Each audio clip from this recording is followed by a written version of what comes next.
Good morning friends, welcome to my YouTube channel advocate Amit Kumar Gupta.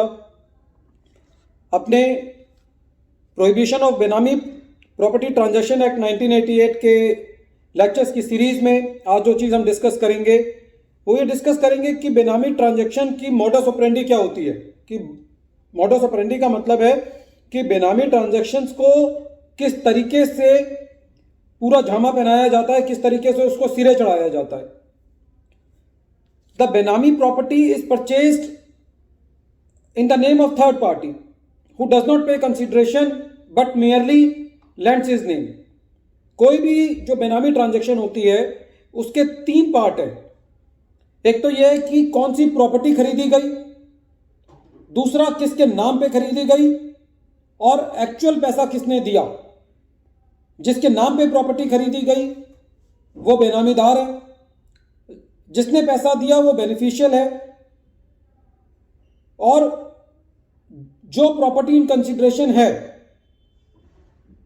वो बेनामी property है। हम आने वाले लेक्चर्स में ये देखेंगे कि बेनामीदार की क्या डेफिनेशन है, बेनिफिशियरी की क्या डेफिनेशन है, बेनामी प्रॉपर्टी की क्या डेफिनेशन है। फिलहाल इस स्टेज पर जब कोई प्रॉपर्टी किसी दूसरे आदमी के नाम पे खरीदी जाती है जो कि उसका रियल ऑनर नहीं होता, खाली उसने अपना नाम लेंड किया होता है, और इस प्रॉपर्टी का जो बेनिफिट होता है वो उसको नहीं मिलना होता बल्कि उसको मिलना होता है जिसने उसका पैसा दिया होता है, तो उस ट्रांजैक्शन को हम बेनामी ट्रांजैक्शन कहते हैं। अब क्वेश्चन आता है कि किसी ट्रांजैक्शन को बेनामी कहने के लिए उसका टेस्ट चेक क्या है, उसका लिटमस टेस्ट क्या है, उसको कैसे हम देखेंगे कि ये ट्रांजैक्शन बेनामी है या नहीं है, कि एक्चुअल में बेनिफिशियल ऑनर ऑन है कोई और है, कोई बेनामीदार कोई और है, तो ये कैसे हम देखेंगे। तो इसके लिए यदि ये कहना कि कोई एक रेडी टेस्ट है, कोई लिटमस टेस्ट है, कोई इनवेरिएबल फार्मूला है कि कोई ट्रांजैक्शन बेनामी है या नहीं, तो ऐसा नहीं कहा जा सकता। बहुत सारे परमुटेशन और कॉम्बिनेशंस को लगा करके ये देखा जाता है कि कोई ट्रांजैक्शन बेनामी है या नहीं। एक सुप्रीम कोर्ट का बहुत फेमस जजमेंट है जे दयाल पोदार वर्सेस मिस्ट बीबी हजरा, जिसके अंदर सुप्रीम कोर्ट ने एक बेनामी ट्रांजैक्शन को डिटरमिन करने के लिए एक टेस्ट ले डाउन किया। उस टेस्ट का जो पहला पॉइंट है वो ये है कि हमको सबसे पहले ये देखना है कि एक ट्रांजैक्शन को करने के लिए उसका मकसद क्या था। तो motive of the transaction is a very important test to determine whether a transaction is a benami transaction or not। यदि एक फादर ने अपने बेटे के नाम में प्रॉपर्टी ली, एक भाई ने अपनी बहन के नाम में प्रॉपर्टी ली, तो एट द फेस ऐसा नहीं लगता कि ये बेनामी ट्रांजैक्शंस होंगी। तो एक मोटिव क्या है, क्या ये गिफ्ट करने के लिए प्रॉपर्टी ली गई है, या ये टैक्स की चोरी करने के लिए प्रॉपर्टी ली गई है, या गवर्नमेंट को धोखा देने के लिए प्रॉपर्टी ली गई है, या किसी इंफॉर्मेशन को हाइड करने के लिए प्रॉपर्टी ली गई है, तो उस प्रॉपर्टी को लेने का मकसद क्या है, उस ट्रांजैक्शन को एंटर करने का मकसद क्या है। ये बहुत बड़ा टेस्ट है ये डिटरमिन करने के लिए कि कोई प्रॉपर्टी जो है वो बेनामी है या नहीं है। दूसरा, relationship between beneficial owner and बेनामीदार।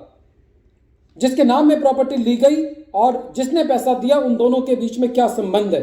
यदि ये नौकर और मालिक का संबंध है तो ये इस बात का एक ट्रिगर करता है कि वो ट्रांजैक्शन जो है वो बेनामी हो सकती है, क्योंकि कोई भी मालिक जो है वो अपने नौकर के नाम में प्रॉपर्टी नहीं लेगा। लेकिन यदि एक ब्रदर ने अपनी सिस्टर के नाम में प्रॉपर्टी ली है तो ये रिलेशनशिप इस बात को दिखा सकता है कि वो ट्रांजैक्शन जो है वो बेनामी नहीं है। तीसरा, nature and possession of property after purchase. Property खरीदने के बाद वो ट्रांजैक्शन, वो प्रॉपर्टी जो है, बी ने प्रॉपर्टी खरीदी, यदि बी ने ये प्रॉपर्टी खरीदी और वो प्रॉपर्टी खरीदने के बाद उस प्रॉपर्टी का रखरखाव जो है, उस प्रॉपर्टी को भोग जो है वो ए रहा है, उस प्रॉपर्टी का फायदा जो है वो ए ले रहा है, तो प्रॉपर्टी खरीदने के बाद उस प्रॉपर्टी को कौन रख रहा है ये बहुत जरूरी है, ये देखने के लिए कि वो ट्रांजैक्शन जो है वो बेनामी ट्रांजैक्शन है या नहीं। लेकिन जिस आदमी ने प्रॉपर्टी खरीदी है, यदि वो उसमें रह रहा है, वो उसके अंदर उसको एंजॉय कर रहा है, वो उसके सारे राइट्स उसके नाम में है, बिजली का बिल उसके नाम में है, पानी का बिल उसके नाम में आता है, everything is there. So who person is keeping the possession is a very important test to determine whether a transaction is a benami transaction or not. Source from which purchase money came.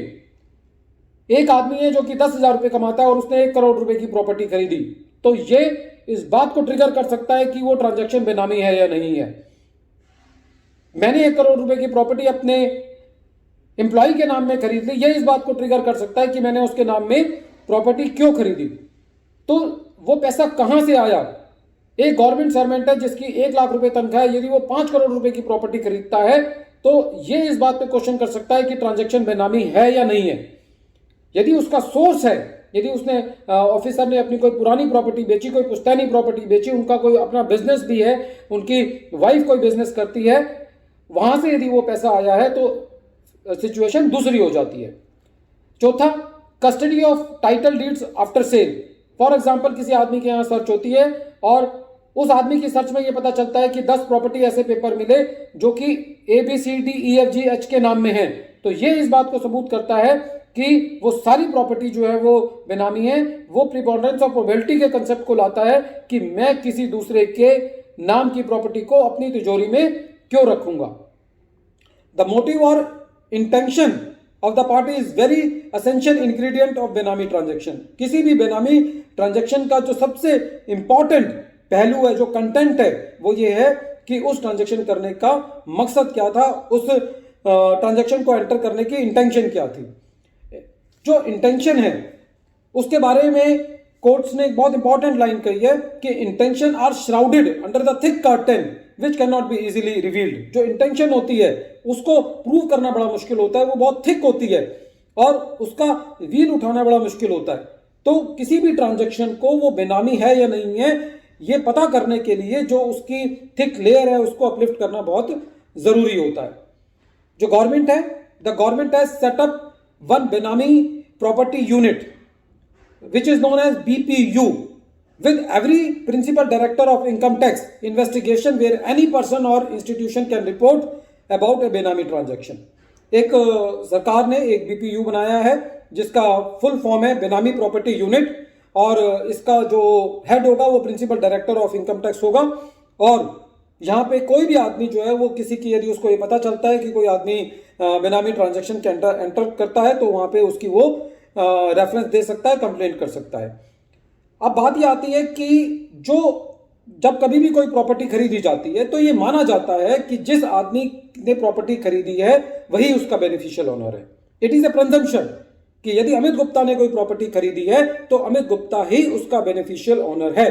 तो जो department है उसको ये presumption को break करना है, उसको इस प्रिजम्पशन को झूठा साबित करना है कि जो जिसके नाम में प्रॉपर्टी खरीदी गई है वो एक्चुअल बेनिफिशियल नहीं है. तो it is very important to know that who is beneficiary and who is benamidar. There is a presumption that whoever is purchases the property he is the beneficial owner. It is the department, it is the initiating officer who has to prove that he is not the beneficial owner. So a very